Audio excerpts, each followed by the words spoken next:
Greetings and welcome to this broadcast. I would like to address pretty much a singular issue in statement analysis that sometimes can cause some confusion, and that is specifically trauma in language. Previously, I've done a little bit of work um, here on the broadcast for the language of addiction and what that's like and how that can be spotted, specifically in active addiction, and what that might cause in terms of changes in language, as well as general knowledge that can be useful. So today I'd like to look at what really amounts to another form of trauma that sometimes causes confusion, is traumatic ongoing experience and what that does to language. So I begin starting off with a controversial topic, which is conspiracy theorists. To begin with, within the last few years, I was called a conspiracy theorist, specifically about the mRNA that the governments, especially in the West, were behind. And I didn't mind being called a conspiracy theorist because conspiracies do exist. If two or more people decide to commit a crime for whatever reason and act together, you have a conspiracy. And so that was a label of an attempt to silence. And I was in good company, at least I thought so at the time and think so now. I was in good company with some doctors, Heather and I call them the health doctors, the doctors that follow health, which sounds quite sensitive due to the unnecessary element in that. And in doing so, what we were able to see was that governments did conspire with pharma and with media in order to gain money, in order to get money. And this is what I find beneath most conspiracy theories when they are accurate.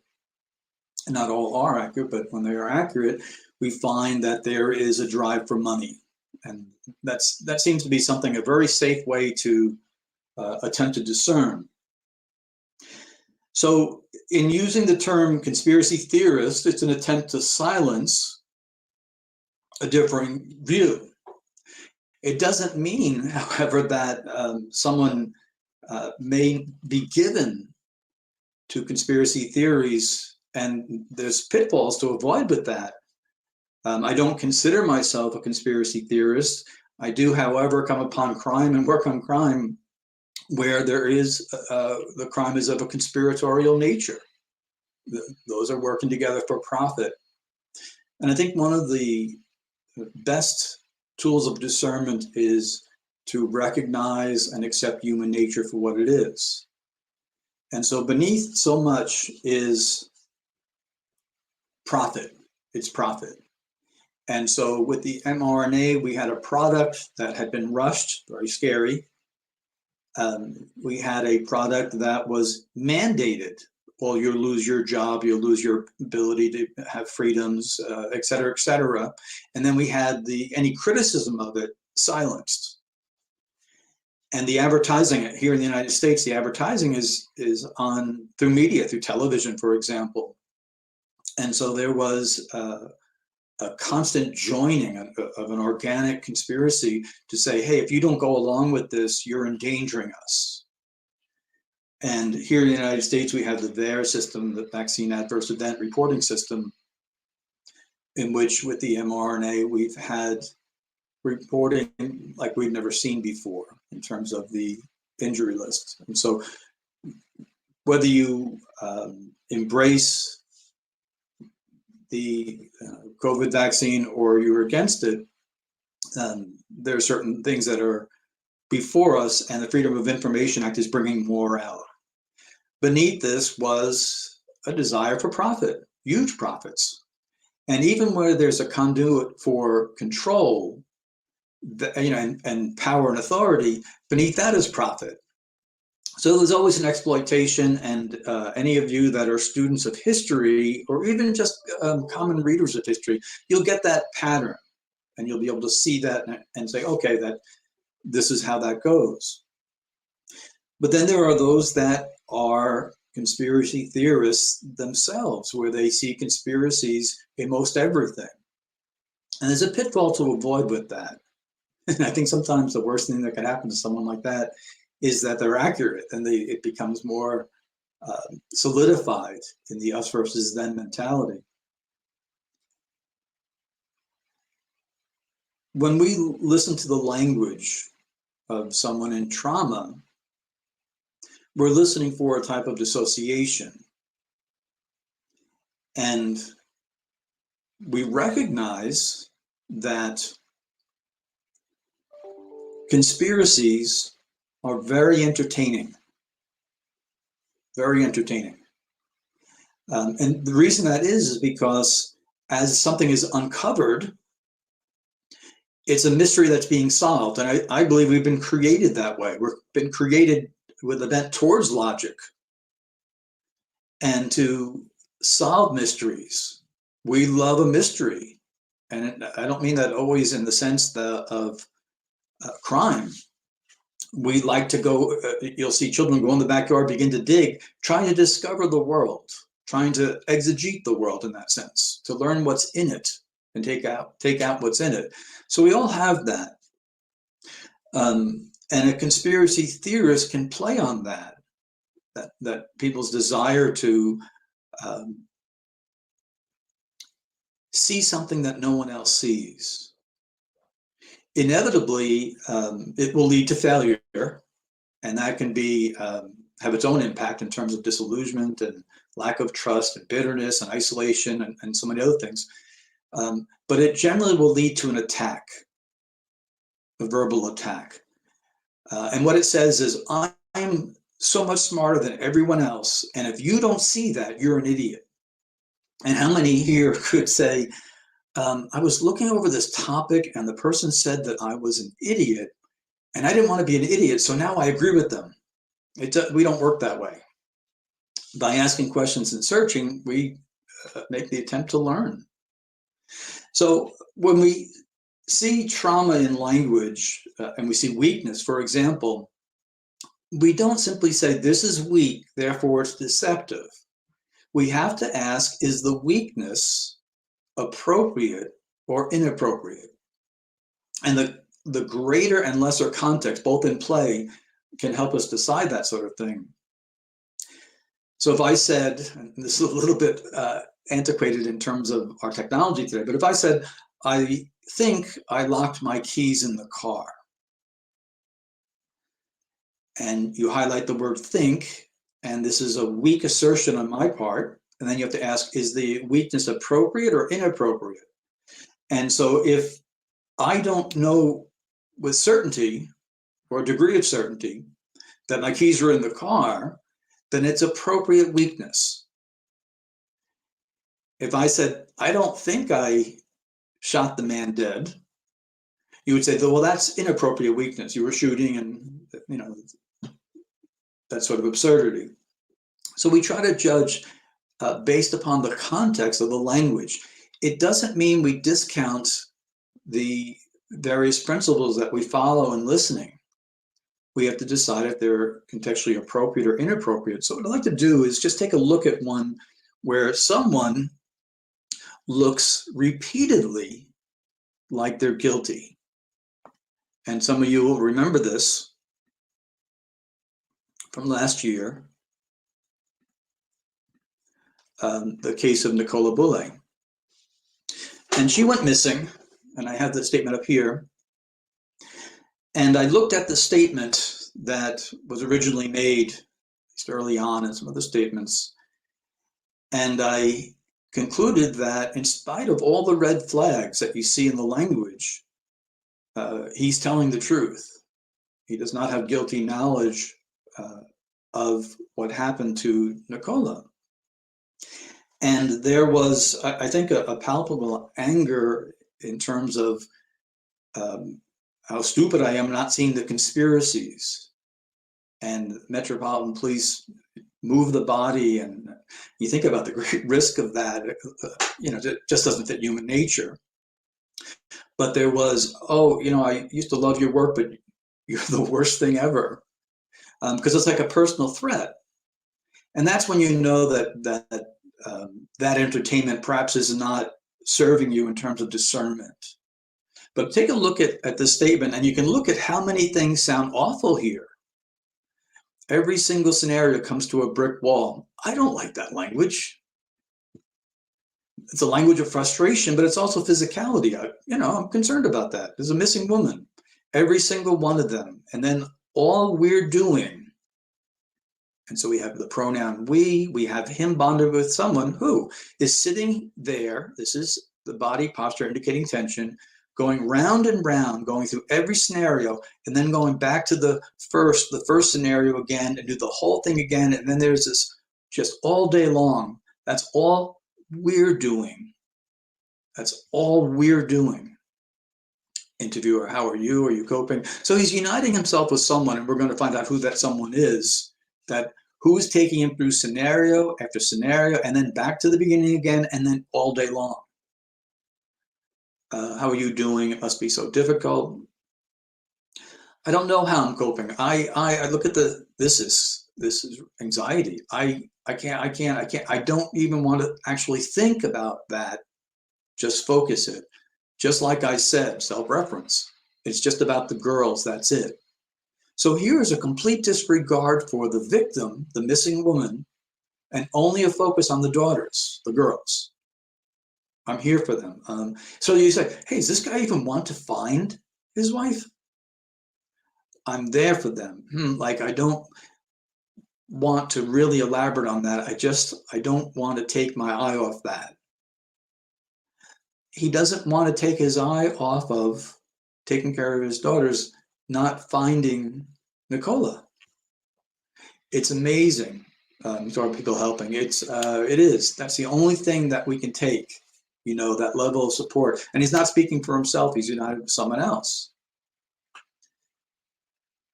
It gives us a great amount of comfort knowing that's going on. They don't have anything else, do we? And then he laughs, which is a tremendous weakness. And in context, is that appropriate? Well, there's hope, which is interviewers shouldn't be feeding. Hope, yeah, we're never going to lose hope, of course. We're not, and here I don't believe him. But like right now, it is as though she has vanished into thin air. Like, yeah, just insane. So we have a lot of red flags there, a lot of red flags. Now, I had concluded that he sounded like others who are traumatized not by the disappearance so much, but long term. You see how the element of time plays in over and over, go round and round. The element of time is very heavy on him, and there's a lack of concern for the victim.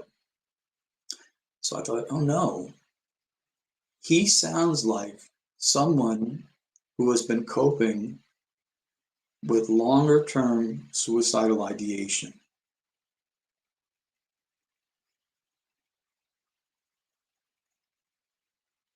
And I'd like you to consider that into the next topic. I personally don't know anyone that wants to see the homeless sleeping in the street in the freezing cold. And probably you don't either. Now, you may come across someone once in a while who's a victim of a crime committed by homeless, and they're bitter. I interviewed many parents of drug addicts over the years, especially going back a number of years. Many. I think this was involving child abuse. And in those interviews, at times, the parents seemed like ghosts, just done. So I don't know anyone that wants to see someone sleeping outdoors in the winter. And here I'm in Maine and it's very cold. We have a lot of snow today. And this is what I ask you to consider in terms of the language of trauma. By the time the addict is now homeless,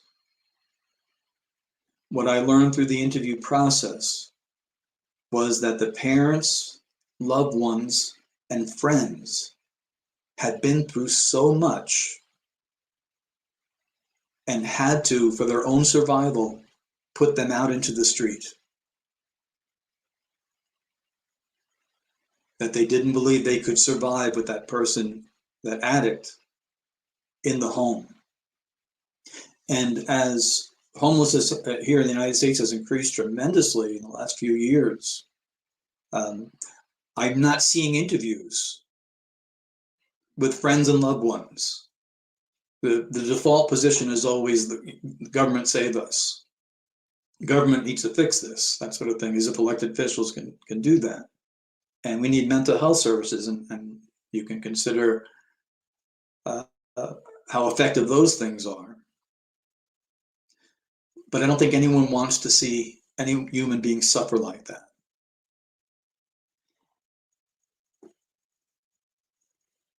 What I learned in those interviews through the language of trauma was that they had reached a point of such mental exhaustion that their own survivals kicked in. That so much harm was brought to them, to their loved ones, to their friends, everyone, that someone who may be a very caring adult, a very caring person, even a friend, said, no, you can't stay here. You can't stay on my couch. And what's not explored is what has taken place to that point to bring them to this disinterest, or seemingly disinterest, this callousness. So, advocates will bring someone before the camera, and a homeless person will talk about their needs and what they have to have, and you can hear the language of addiction within them most often. But what you don't have is journalists bothering to interview families. Many years ago, I had a friend who asked me about taking in a homeless man, and he described the man to me, and I don't like to give advice to others. It's very rarely ever taken, but he was asking, and he was asking in earnest, and I told him not to. And his heart so hurt for the homeless man that he took him in. And eventually, over a very small amount of money, the homeless man knifed him to death. And it was something that always stayed with me. And, I questioned myself, and could I have been more pressing or forceful in my opinion? Would that have helped? And it's just a regret that I carry with me, because I recognize what had gone wrong there and what the pattern was about to take place. So back to the addict. Addicts live in despair, and they go from highs to despair to highs to despairs, and obviously the using of the substances to alleviate some really severe trauma within them and pain. And under the influence, or even worse, under the lack of influence of the drug, is where especially the danger is, and crimes are committed, and violent outbreaks, psychotic breaks, all sorts of trouble. Consider that when that addiction was in the early stages, that parent, for example, likely dealt with so much pain and trauma, and so many attempts, or first verbally and then the attempts of suicide, for example, that they become numb. they become absolutely worn out. And picture it for your own life. I picture it in my life. It's someone you love threatens suicide. It is an absolute emergency. It's, some could say, oh, it's not real. It's just a call for attention. Even that's scary. Even that's dangerous. But you will have, and I will have, a hormonal response of an emergency. And we run and seek to get help, and maybe the emergency is assuaged. And so there is a chance to breathe. And then it happens again. And then maybe it's a little more increased than last time, and then it happens again. And now there's police involvement, and now this went wrong, and there's this pharmaceutical product that's now been given, and this is going to work, and I know it's going to work, and I feel so much better. And then it happens again. After a while,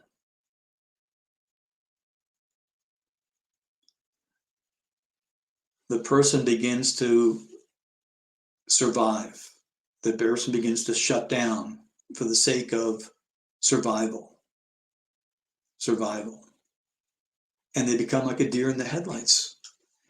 And it's not that they're not concerned about the addict or the person constantly threatening suicide or the person who has gone so low in life that they're sleeping outdoors in freezing temperatures. The parent or the partner, the husband, the wife, the loved one can't survive under this. That crazy intensity is a hormonal reaction of a broken heart. It has a shelf life. It gets worn down. I have a video on YouTube where I analyzed the language of a man whose wife had gone missing. And I remember a couple of people saying, oh, he's really sociopathic. And I thought, the rush to those things is incredible. He was a pastor of a church. His wife had gone missing. He was not in earnest to find her. There was resignation and frustration in his language. She committed suicide. That tells us that there's been lots of events that have taken place before that. And I learned a lot experientially from interviewing the parents of addicts especially who had either fathered a child or with the female giving birth to a child and then losing the child to custody, to the state, to family members, to whatever, because they recognized, and the state recognizes, the danger an addict poses to a child that can't defend themselves.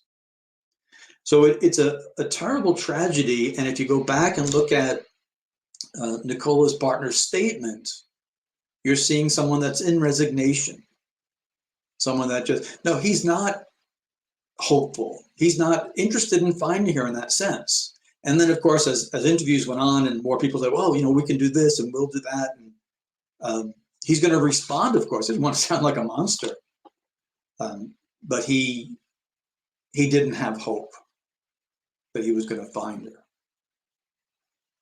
And so there was the red flags and properly identified, but then they have to ask about the context of that. And this is, I think, the same thing that we see in the language of trauma, a type of survival indifference in the language and some dissociation to someone that's trying to survive.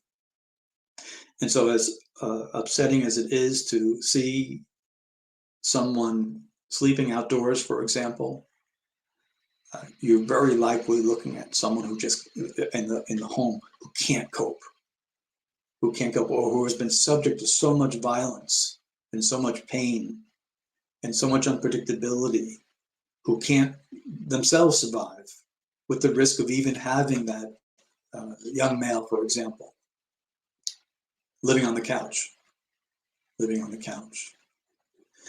So I think it's good to consider these things. It doesn't mean that there aren't conspiracies that take place. It's just that we want to have discernment on what is conspiratorial, like mafia, for example, or what some of the things that we've just seen of recent years, and what is at the level of absurdity, where there is no good motive beneath all things, and motives generally fall back to money, that we like to consider. So if you go back and look at that statement, and you can see the video of the missing woman who also committed suicide, I think you begin to see that some of the trauma and some of the weakness is justified by the context. Let me see if there's any questions you have on this.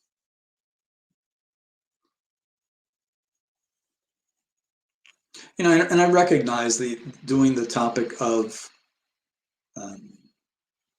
conspiracy theorists, it's to invite a lightning rod of anger and rage if you don't see it the way someone sees it. It's I'm wondering if there is a conspiracy between this entity and that entity, and someone addresses that, and I don't have an emotional stake, and I don't need to be proven right or proven wrong. I just like to know the truth, that's all. So sometimes we see that coming up where the responses can be pretty severe. So, you know, there are those that will capitalize on conspiracy theorists, and some of it's very entertaining and interesting and fascinating. Some of it's accurate, some of it's not. And we need discernment for all things. Anybody have any questions on this? By the way, I've seen a number of statements where, and I meant to address this, where it can mimic deception. I've seen this in some rape cases where a woman had dissociated and she sounds like she's mimicking deception. She's not. And how that's discerned, it's a little trickier, but that's why I pushed for specialized training for sex crimes units. We look for other areas of what we call commitment, verbal commitment, or linguistic commitment, versus the areas where trauma may show in dissociation. How do you deal with self-doubt in statements? We look for honesty. We look for linguistic commitment in other areas, and a lot of self-doubts are truthful. In fact, you know, on one side it can be a sign of manipulation, but on another side, and I find this to be rather frequent, when someone expresses that type of self-doubt, they're simply being honest. They have uncertainty.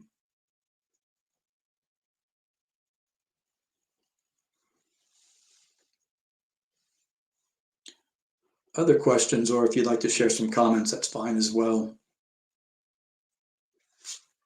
I do think that the Nicola Bulley case is something very useful for that. When you begin to discern and you hear that, you know, Metropolitan Police moved her body, and that's why the cameras were out, and the Illuminati is involved somehow, and that sort of just, you know, builds and builds and builds. It always comes down to human nature. Human nature. And at what personal risk would a police officer find it viable to try to move a body? What's gained from that? What does it have to gain from that? Would you move a body because you flubbed an investigation? You know, and we know there's corruption everywhere. Where if there's a heartbeat, there's corruption. It's just within all of us. But at times we have that type of absurdity. People have said many things that will not make sense in terms of human nature. And one of the things you can always count on is people's need to communicate. It can't be silent. If you put someone in to a type of isolation, they'll lose their mind. Even the Nazis, in what they did and trying to cover up their crimes, still couldn't stop everyone from talking. It comes out. I'm a bit of a student of history, and I've done some work in analyzing the English translation of the Nuremberg trials. And yes, by the time they're caught, they were more thinking that, some of them at least, hey, the world's going to applaud us. But they said that during trials while they worked diligently to hide their crimes before that. So it was opportunistic. When people begin to conspire together on something, someone will talk, someone's conscience will talk, someone will brag, it'll come out. And beneath it all is going to be some form of gain, some form of gain.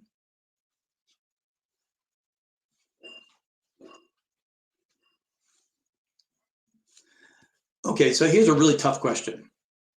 I've always wondered, if someone has trauma in their past, but the memories are repressed, will it still show in their language? Answer, yes. It can.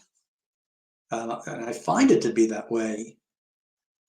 There are certain signals that I think, for example, if a therapist is trained, they'll listen for, and then they'll begin to dig and try to help that person process that information. But yeah, there are linguistic signals that someone gives off that really have to do with childhood and risk and things that have been repressed. Remember, repression of memories is something that we do to survive,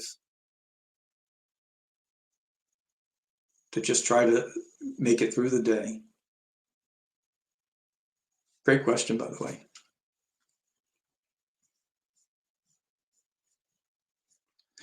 Great video. Can we have some more, please? I'll do my best. I'm hoping in 2024 maybe to update the technology, which I know nothing about, and do some more videos. I'll tell you about this, about the moon landings. This is a very unpopular opinion, but I didn't know that it was something that was really thought of. Those men up to that point, and even after that point, held to a certain code where they were carefully guarding military secrets as patriots. It's something they believed in. And so when you're guarding your language, when you're concealing information, picture a doctor who's not allowed to talk about some famous patient. And so they're talking in general terms, and people get a sense you're withholding information. You're not being truthful there. I think that was the pattern that at least I saw in Neil Armstrong, is that it was consistent with like military intelligence, for example.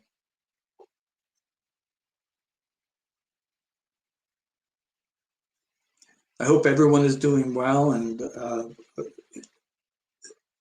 is giving at least some serious thought to whatever is coming down the turnpike next that wishes to turn us into merchandise. So we're careful with our lives and our health, and at least giving some thought, asking some questions. So that, to me, that's the most important thing, is to ask questions.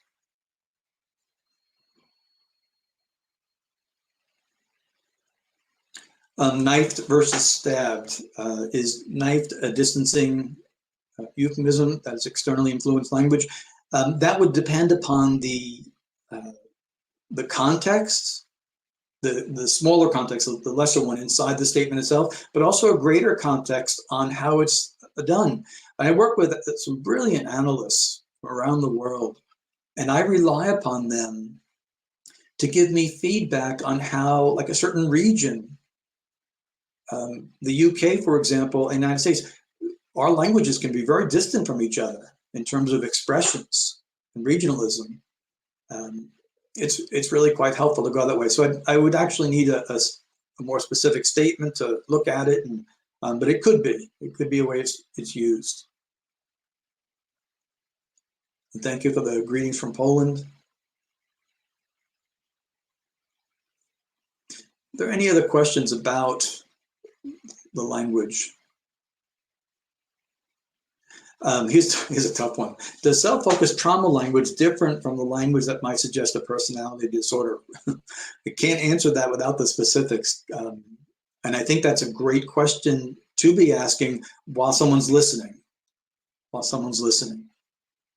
You might want to know, why does a person cling to, for example, the victim status? Why won't they let it go? Why does it feel safe to them? Um, why not have a desire to move on? It may suggest that that's a sense of security. It also may suggest that someone has from childhood a personality disorder that's really tough to cope with.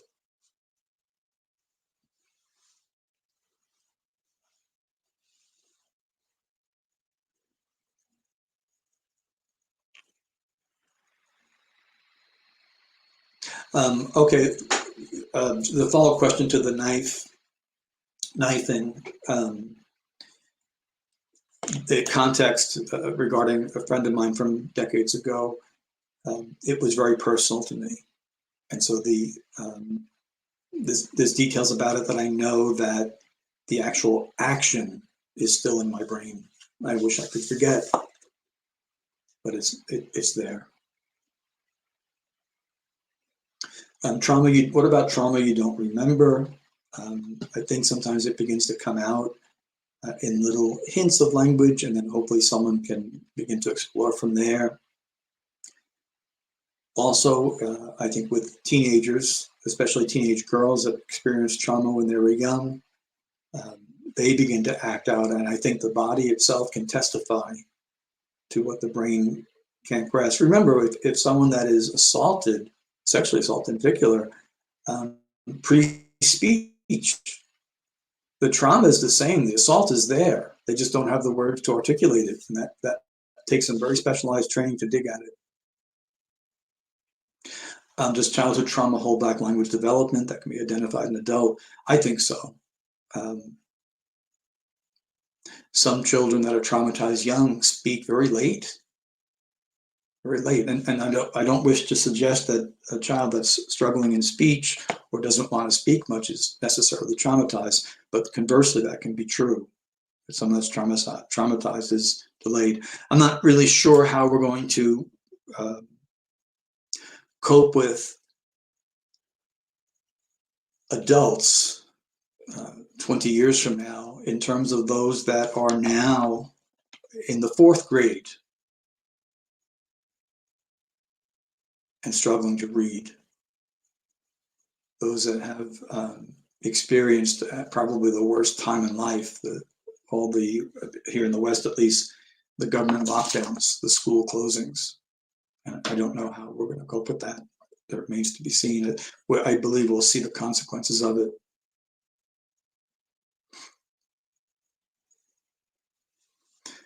Yeah, it's not really a question, but a statement that I've mentioned some key words in exploring for sexual abuse, and one of them is adore. And what we look for is when adore is not necessary in the language. We don't expect you to slam your head into it or whatever, but someone who needs to slow down the statement enough to mention the opening of the door. I'm not saying that that's related, that's sexual abuse.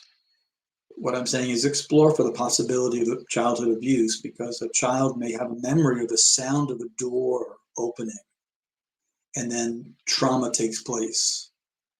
And then there's a sound of a door opening, and then trauma takes place. Excuse me. That can come out in the language of an adult 30, 40, 50, 60 years later. I've listened to some through video, some testimony of Holocaust survivors. It's tough to listen to.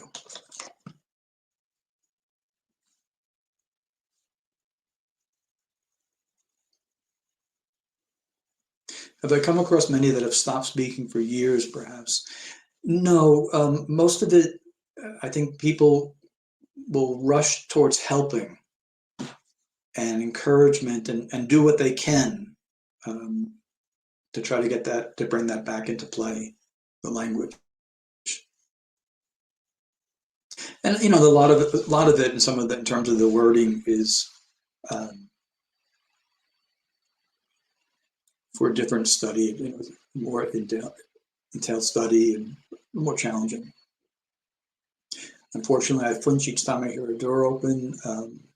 I've heard people say that about the sound of a belt buckle, where they flinch from childhood and that sort of thing.